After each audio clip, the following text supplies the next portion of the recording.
첫 우리 오후 예배 말씀은 잠언을 선택했습니다. 잠언을 한번 보겠습니다. 잠언 30장입니다.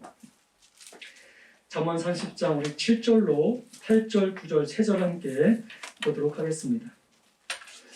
구약성경 945페이지에 있는 잠언 30장 7, 8, 9절, 3절을 우리 함께 합독하도록 하겠습니다. 7절부터 함께 읽습니다. 다 같이 읽습니다. 내가 두 가지 일을 주께 구하였사오니 내가 죽기 전에 내게 거절하지 마옵소서. 곧 헛된 것과 거짓말을 내게서 멀리 하옵시며 나를 가난하게도 마옵시고 구하게도 마옵소서. 오직 필요한 양식으로 나를 먹이시옵소서. 혹 내가 배불러서 하나님을 모른다 하여 여호와가 누구냐 할까 하오며 혹 내가 가난하여 도둑질하고 내 하나님의 이름을 욕되게 할까 두려워함이니이다. 아멘. 잠시 기도합니다. 참 좋으신 아버지 하나님, 오늘 우리에게 주신 이 말씀을 기대하며 두렵고 떨리는 마음으로 저의 마음의 모든 것을 열어 주님을 바라봅니다. 하나님, 말씀되게 증거되게 하여 주옵시고 그 말씀의 의미를 깨달아 아버지 우리 삶이 변화되는 은혜가 있게 하여 주옵소서. 모든 것이 하나님의 은혜임을 고백드리오며 우리 주 예수 그리스도 이름으로 간절히 기도드립니다. 아멘. 여러분들 조금 급했지요? 1시에 들으니까 좀 많이 여유가 없는 것 같이 보이지만 그래도 멀리 또 가셔야 될 분들이 계시기에 또 텀을 또 너무 길게 잡게 되면 또 많은 또 거기 어려움이 있을 것 같아서 이번에 우리가 1시에 일단 이제 시작해 보았습니다. 점차 상황을 다시 살펴보면서 융통성 있게 우리 장로님들과 의논해서 다시 한번 조절을 할 수 있는 그 계기도 한번 마련해 보도록 하겠습니다. 사랑하는 성도 여러분, 우리가 지금 오늘 잠언을 보았습니다. 잠언하게 되면 가장 먼저 떠오르는 인물이 누구죠? 솔로몬이죠. 여러분, 대부분 솔로몬이 잠언에 대한 내용들을 기록한 것을 우리가 잘 알고 있습니다. 근데 여러분, 오늘 30장을 보게 되면 야게의 아들 아굴의 잠언이라는 것을 우리가 살펴볼 수가 있습니다. 그런데 여기서 보면 아굴은 야게의 아들로 기록되어져 있습니다. 근데 이 야게가 누구인지 그리고 그 아들 아굴이 어떤 인물인지는 우리가 정확히 많은 그 자료가 없기 때문에 누구라고 이렇게 지명해서 말씀드릴 수 없는 상황에 있습니다. 신학자들이 추정하는 바로는 열왕기상 여러분 4장에 보게 되면 솔로몬 주위에 많은 지혜자들이 있었다는 것을 우리에게 보여주고 있는데 그 중에 한 사람이 아니었나 싶은 생각으로 이렇게 보는 분도 참 많이 있습니다. 중요한 것은 그 인물이 어떤 인물인가 그것이 중요한 것이 아니라 이 잠언을 통해서 하나님의 성경 안에 이 잠언 30장에 야게의 아들 아굴의 잠언을 집어넣었었는 것, 그리고 그 아굴의 잠언이 어떤 내용으로 우리에게 소개지고 있는가가 중요한 맥락으로 살펴볼 수가 있습니다. 그래서 여러분, 이 아굴의 잠언을 살펴보면서 어떤 것을 이 아굴이 먼저 시작하냐면 그거는 기도의 제목을 하나님께 올리면서 이 잠언을 시작하고 있음을 보게 됩니다.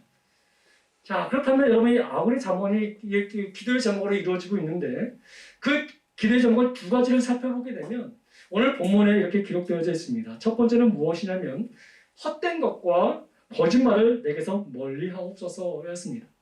그 두 번째 기도의 제목은 무엇이냐면 오직 필요한 양식을 내게 먹이시옵소서라는 것이었습니다.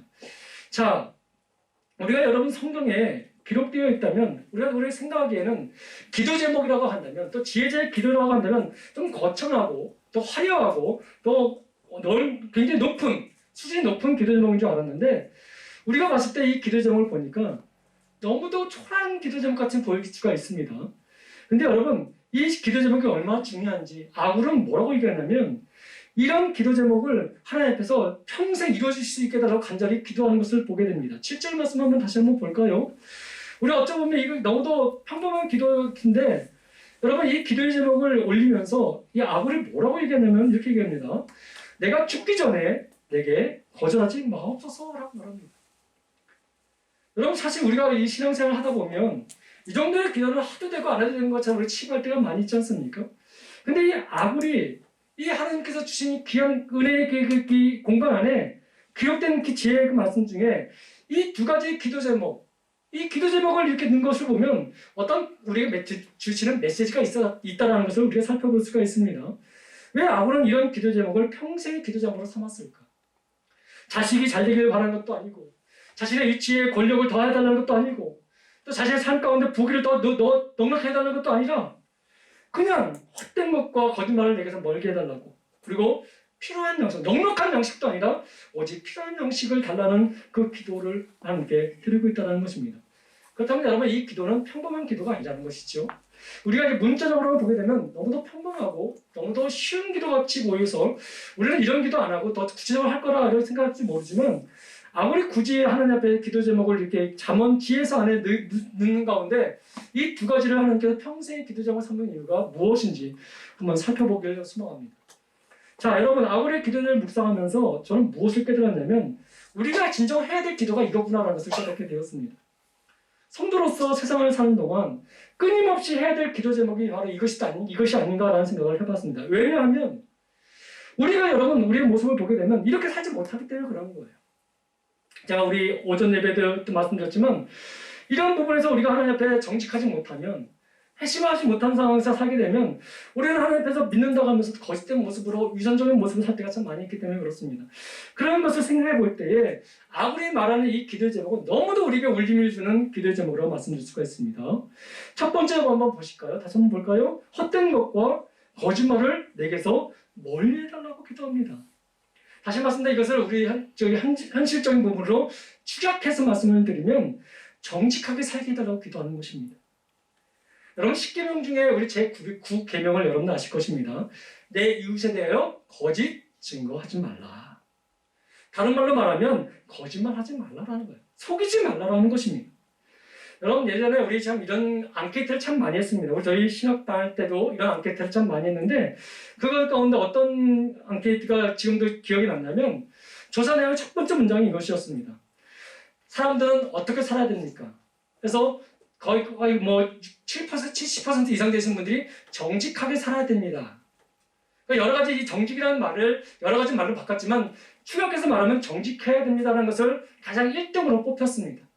그래서 두 번째 질문이 뭐였냐면, 그러면 당신은 정직하십니까? 라고 물었을 때 거의 대부분이 저는 정직하지 않습니다 라고 대답했다는 것입니다. 그래서 그럼 그 뒤에 또 이유를 묻습니다. 그럼 왜 당신은 정직하지 않다라고 생각하십니까? 라고 그 질문에 대부분 사람들은 뭐라고 얘기했냐면, 손해볼 것 같아서 정직하지 못합니다 라고 말합니다. 손해볼 것 같아서. 사실 여러분, 우리가 사는 사회에는 정직하면 손해보는 것 같은 그런 의식이 팽배해져 있지 않습니까? 손해볼 것 같기 때문에, 그래서 어쩔 수 없이 저는 손해보지 않기 위해서 부정적인 말을 할 때가 있습니다 라고 말하는 것입니다.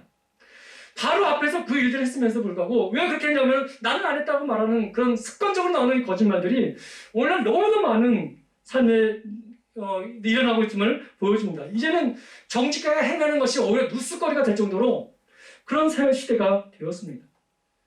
사랑하는 성도 여러분, 그러나 여러분, 예수를 믿는 성도들은 정직한 삶을 살아야 됩니다. 왜 정직한 삶을 살아야 됩니까? 여러분, 시편 15편 1절 2절에 보면 우리가 정직하게 살아야 될 이유를 우리가 분명히 말씀하고 있는데요. 우리 한번 화면을 보면서 함께 읽어보도록 하겠습니다. 시편 15편 1절 2절입니다. 함께 읽습니다. 여호와여, 주의 장막에 머무를 자 누구오며 주의 성산에 사는 자 누구오리이까? 정직하게 행하며 공의를 실천하며 그의 마음에 진실을 말하며. 여러분, 우리가 하나님의 장막에 거하길 원하지 않습니까?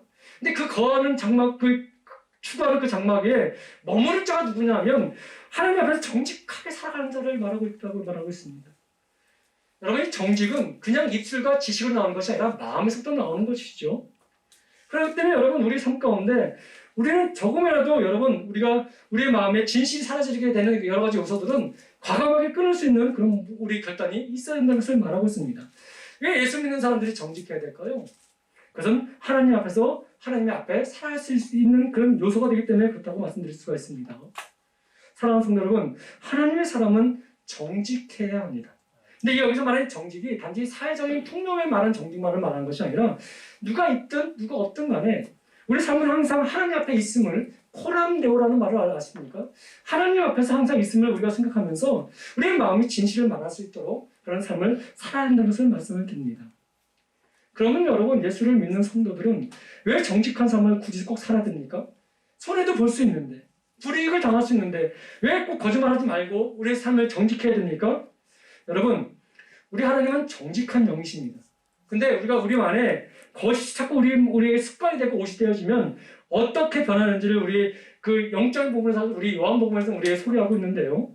요한복음 8장 44절을 한번 보게 되면 우리가 왜 이 거짓을 우리가 버려야 되는지를 우리가 분명히 볼 수 있습니다. 우리 한번 보겠습니다. 요한복음 8장 44절입니다. 우리 한 목소리 천천히 한번 읽겠습니다. 너희는 너희 아비 마귀에게서 났으니 너희 아비의 욕심대로 너희도 행하고자 하느니라. 그는 처음부터 살인하는 자요 진리가 그 속에 없으므로 진리에 서지 못하고 거짓을 말할 때마다 제 것으로 말하나니 이는 그가 거짓말장이요 거짓의 아비가 되었습니다. 여러분, 우리 안에 하나님이 정직한 영혼을 새롭게 하셨습니다. 그리고 여러분, 우리 마음에 정한 마음을 창조하셨습니다. 근데 여러분, 우리 안에 거짓과 위선과 하나님 제일 싫어하는 그런 부분들을 우리가 담는다면 여러분, 우리는 어떤 자가 된다는 것이죠? 악한 영이 우리를 지배하고 그의 자녀가 된다고 우리가 말씀하고 있는 것이죠. 여러분, 8장 여러분 살짝 다시 한번 열어주시겠습니까? 여기 보세요. 진리가 그 속에 없으므로 여러분 어떻게 했다는 것이에요? 진리에 서지 못하고 거짓말할 때마다 제 것으로 말하니 그것은 거짓말쟁이로 말합니다. 여러분, 진리가 어떤 것입니까? 하나님의 말씀이잖아요. 예수님의 말씀이잖아요.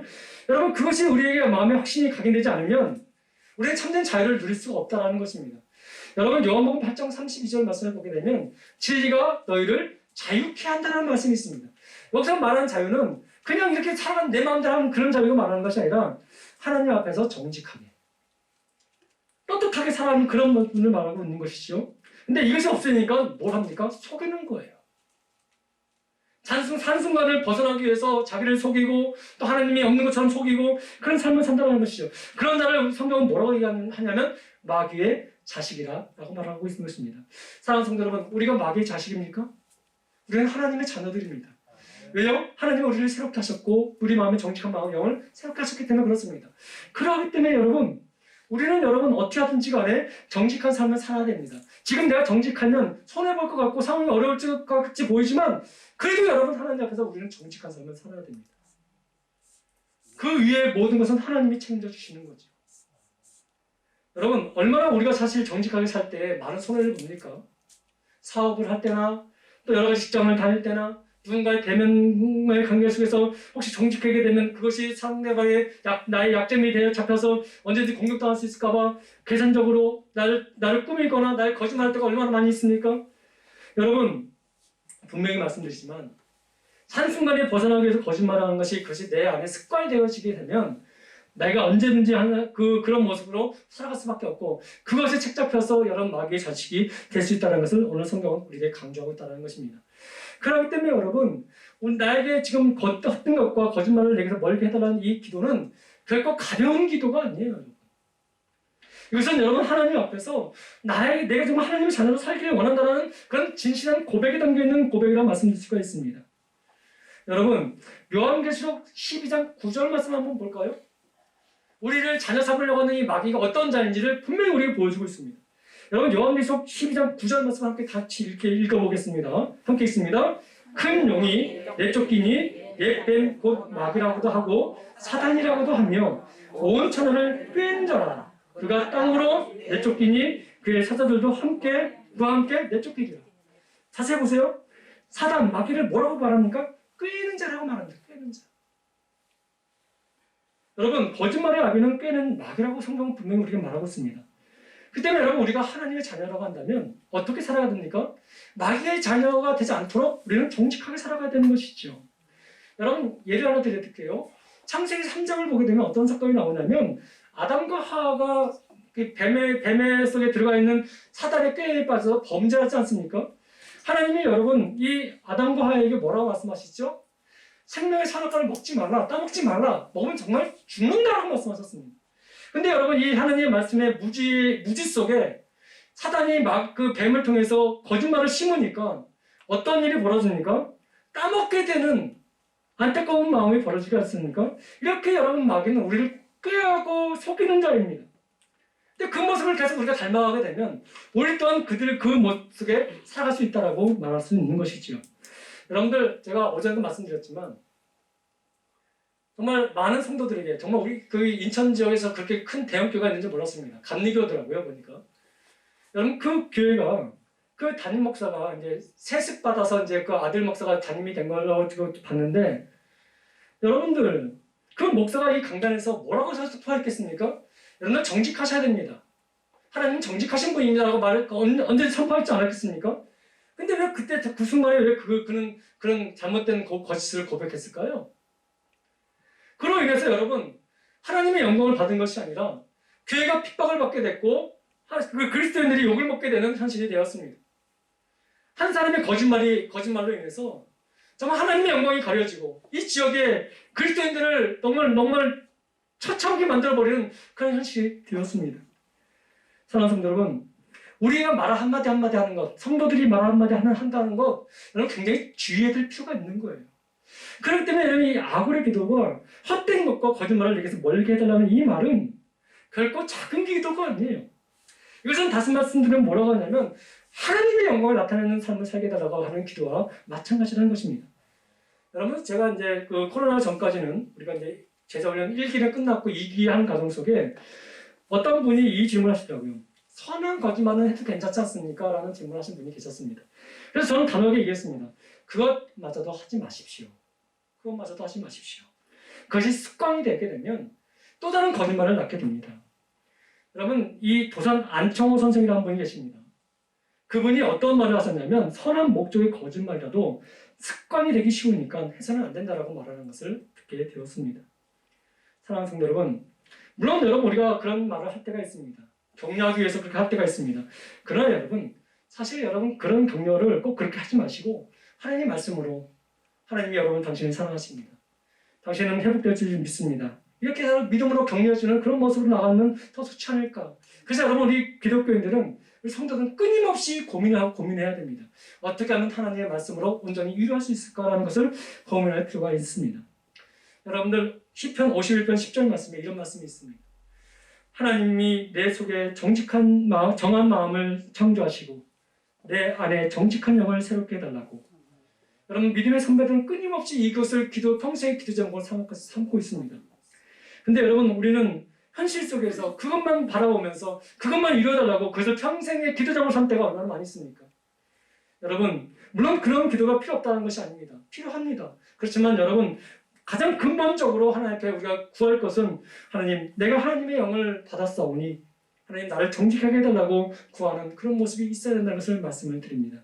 그 기도 안에는 하나님이 중심인 것을 우리가 고백하는 말씀이라고 말씀드릴 수가 있지요. 그래서 여러분 아굴이란 이 지혜자가 이런 기도를 했다면 우리 또한 여러분 이 기도를 여러분 소홀히 할 수 있는 것이 아닙니다. 그 지혜자가 그런 말로 성경에 기록했다면 우리는 이 말씀을 이 기도 제목을 소홀히 할 필요성이 없다고 말씀드릴 수가 있습니다. 우리는 정직한 영을 새롭게 해달라고 하나님께 구하셔야 됩니다. 어떤 일든지 간에 이 기도 제목이 여러분 삶의 기도 제목이 되시길 소망합니다. 그리고 여러분의 자녀들을 위해서도 이 기도 제목을 가르쳐주는 그런 지혜가 있기를 소망합니다. 두 번째 여러분 살펴볼 것은 아굴이 두 번째로 기도하는 내용이 무엇입니까? 나를 가난하게도 마옵시고 부하게도 마옵시고 오직 필요한 양식으로 나를 먹이시옵소서. 8절에 그렇게 얘기하고 있지 않습니까? 여러분 필요한 양식을 나를 먹게 하옵소서. 이 말을 이게 딱 듣는 순간 무슨 기도문이 떠올리죠?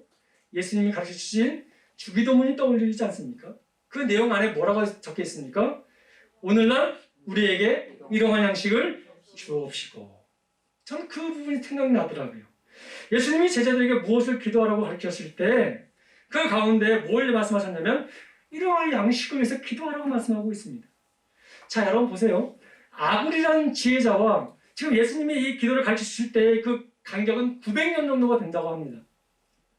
자, 근데 여러분 아굴이 예수님이 가르치신 그 기도를 자신의 기도의 내용으로 삼고 기도하는 것을 우리가 보여주고 있다는 것이죠.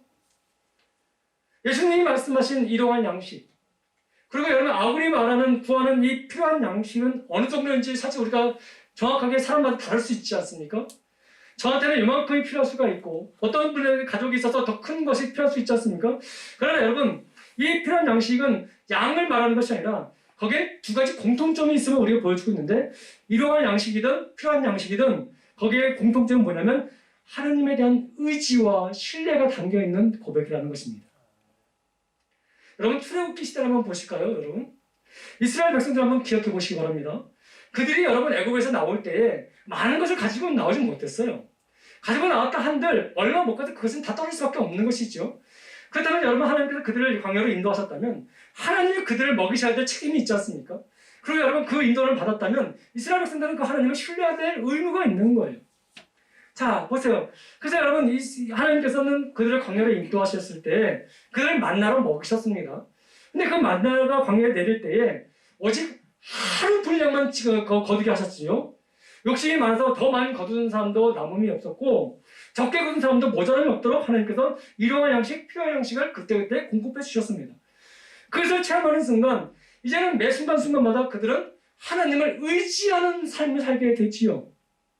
이 필요한 양식, 이 일용할 양식을 하나님은 때때마다 우리에게 이렇게 당신을 신뢰하게 되면 하나님께서 필요한 양식과 일용할 양식의 분량을 우리에게 주신다는 것을 우리에게 보여주고 있습니다. 그렇기 때문에 여러분 이것을 하나님을 신뢰하는 마음으로 나간다면 우리는 내일에 대한 염려가 필요가 없게 되는 것이죠. 하나님을 신뢰하게 되면, 하나님을 바라보게 되면, 하나님을 의지하게 되면, 하나님 앞에 온전한 것을 맡기게 되면 이 필요한 일용할 양식은 적게도 아니고 넉넉하게도 아니고 하나님께서 때마다 일마다시마다 우리를 주신다는 것을 약속하고 있는 것입니다. 그래서 여러분 이 아굴의 기도, 하나님께서 나에게 정직한 영을 회복되게 해달라는 뿐만 아니라 여러분 필요한 양식을 달라는 이 기도는 하나님을 바라보면서 하는 기도라는 것을 말씀드릴 수가 있습니다. 오늘 여러분 한번 살펴보시기 바랍니다. 우리가 얼마나 열심히 땀 흘려 일했음에도 불구하고 그 소득을 만족할 만한 걸 얻을 수 있는 상황에 못 되는 것이 얼마나 많이 있습니까? 여러분 이것은 여러분 그러나 우리가 어떤 상황이든지 간에 하나님을 신뢰하게 되면 하나님은 반드시 그것을 그 백성들을 먹이신다는 것이 분명히 하나님의 약속으로 기록되어져 있습니다. 여러분 그러면 여러분 아굴이 이 기도를 한 이유가 무엇입니까? 아굴이 두 가지를 평생의 기도자고 삼은 이유가 무엇입니까? 우리라면 자식들이 잘되고 성공하고 내가 사람들과 어떤 명예적인 자리에 올라갈 수 있는 그것을 아마 평생의 기도자고 삼을 수 있겠는데 아굴은 그 기도 제목을 삼은 이유가 분명히 우리에게 보여주고 있는데 그것이 바로 9절 말씀이라는 것이에요. 9절 말씀을 한번 볼까요? 함께 다 같이 한번 읽겠습니다. 함께 있습니다.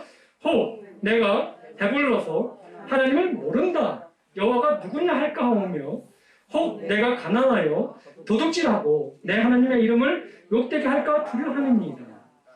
이 아굴이 평생에 이 기도를 드린 이유가 분명히 있다는 것이죠. 그러면서 필요한 양식을 구하는 기도를 드린 이유가 무엇입니까? 누구 때문이 아니고 나 때문이 아니고 가족 때문이 아니라 하나님 때문이다라고 구하고 있다는 것입니다. 아굴이 필요한 양식을 구하는 기도는 가진 것이 너무 많아서 하나님이 없어도 살 수 있겠다는 그만한 마음이 생기지 않기 위해서 기도하는 것이고 설사 가진 것이 너무 적어서 하나님이 하지 말라는 남의 것을 탐하는 그런 하나님의 영광을 가리는 일이 할까봐 염려되기 때문에 하나님의 영광을 위해서라도 나에게 정직한 영, 또 필요한 양식을 주시옵소서라고 하나님 때문에 저는 이 기도를 드립니다라는 기도를 올리고 있다는 것입니다. 근데 우리는 하나님께 기도 올릴 때 나 때문에 기도할 때가 많고 자식 때문에 기도할 때가 많고 배우자 때문에 기도할 때가 많이 있지 않습니까? 그래서 여러분 우리는 여기서 기도의 부분을 다시 한번 어떤 부분에 초점을 맞고 기도해야 되는지를 우리는 여기서 알 수 있다는 것입니다. 하나님 내가 이 시간에 기도할 것도 많은 것이 있지만 하나님 그거 다 아시지 믿습니다만 하나님 내가 이렇게 기도 올릴 수 있는 이 기도의 이유는 하나님 때문입니다. 내가 하나님의 백성으로서 이 땅에서 정말 하나님 영광 가리는 삶을 살게 되면 하나님 어떻게 하겠습니까? 하나님 주신 그 은혜의 약속을 기억하셔서 나에게 여러분 하나님께 부하기도 마시고 하나님을 모른다고 할까봐 그것을 의지할까봐 그렇게 하지 마시고 그만한 마음을 얻게 해달라고 기도하시면서 너무 적어서 하나님 다른 것을 탐할 수 있는 마음을 또 주지 마시고 오직 하나님의 영광을 드릴 수 있는 그 기도의 마음으로 나에게 달라고 그렇게 기도하라는 것을 우리에게 말씀하고 있는 것이죠. 그렇다고 여러분 성경이 부자나 가난하다를 정죄하는 부분이 없습니다.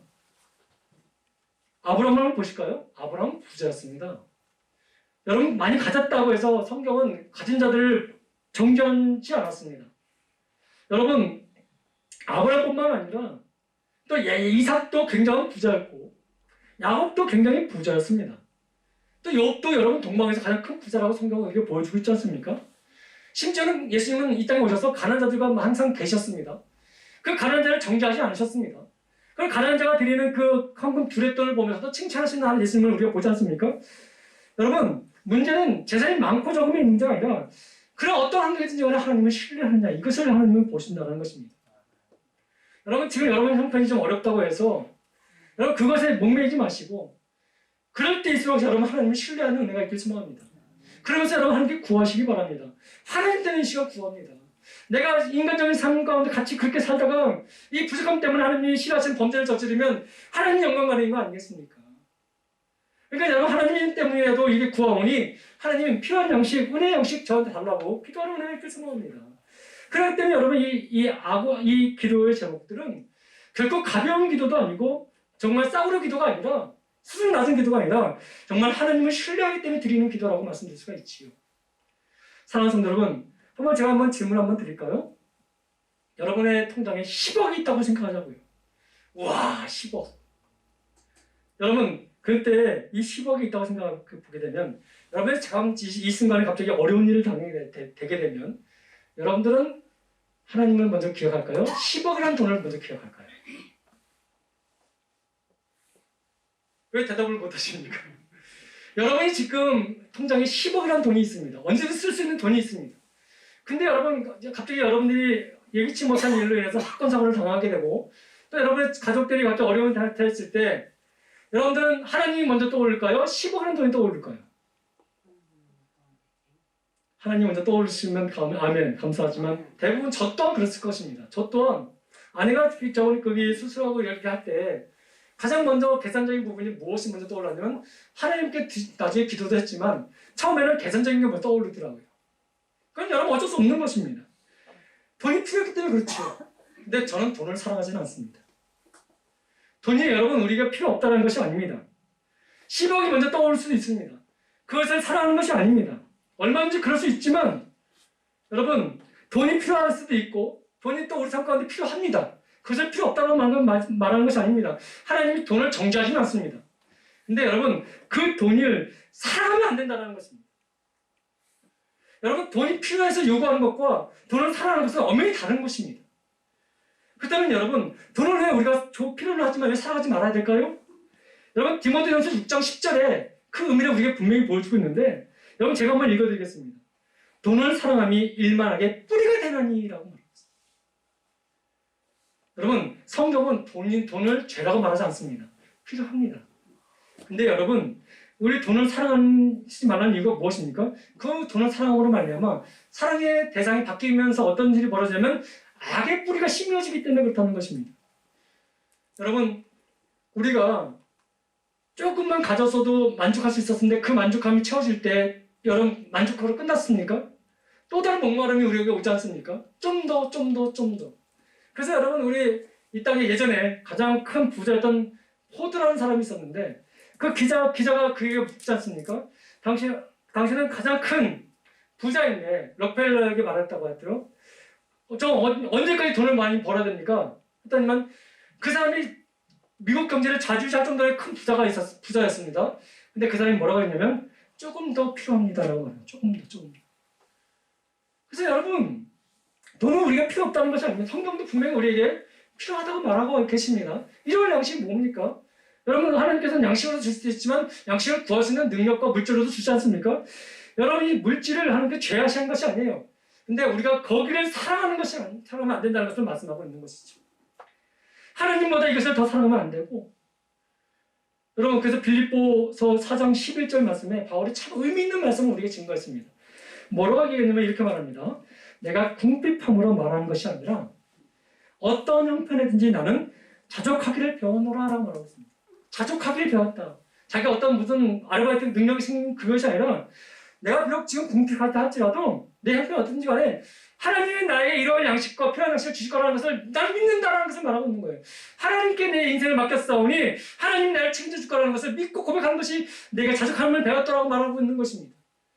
여러분에게 분명히 말씀을 드립니다. 하나님은 우리를 채우십니다. 우리의 필요를 채우시고 우리의 모든 걸 채우시고 인도하시는 분이십니다. 그렇기 때문에 그분은 우리의 아버지가 되셨고 우리의 부모가 되셨다고 말씀드릴 수가 있지 않습니까? 우리의 본성을 보게 되면 이 아골의 기도는 상당히 어려운 기도입니다. 좀 더 갖고 싶고 좀 더 누리고 싶고 좀 더 부하고 싶은 마음이 우리 아니겠습니까? 남들보다 더 좋은 곳에 더 맛있는 것을 먹고 싶은 것이 우리의 본능 아닙니까? 그럼에도 불구하고 오직 이 필요한 양식을 내게 먹게 해달라고 하는 이 기도는 결코 쉬운 건 아닙니다. 통장 그때 가게 되면 참 못 볼 거를 볼 때가 많지 않습니까? 학창시절에는 나보다 못한 친구였는데 누구 잘 만나서 뭐가 잘 돼서 나보다 좀 더 좋은 차 타고 좋은 옷 입고 좋은 거 먹을 때 뻥뻥거릴 때 보면 우리 마음에 참 질투라는 그런 게 생기지 않습니까? 근데 여러분 그것을 보는 것이 우리의 본능이에요. 그것이 죄가 아닙니다. 근데 여러분 그것 때문에 탐하거나 그것 때문에 거짓말하거나 이것은 죄라는 것입니다. 그렇기 때문에 여러분 우리가 그것 때문에 우리가 돈을 살아가면 안 되고 그럴 때 주신 은혜에 감사하면서 하나님을 찬양하고 하나님을 바라볼 때 하나님이 때마다 일마다 시마다 채우신 은혜가 있다는 것을 우리에게 강조하고 있다는 것이죠. 그래서 아브라함은 이렇게 말하는 거예요. 나로 죽기 전에 이루어달라고 기도하는 것이죠. 여러분에게는 어떤 인생의 평생의 기도의 제목이 있습니까? 이제 말씀을 정리합니다.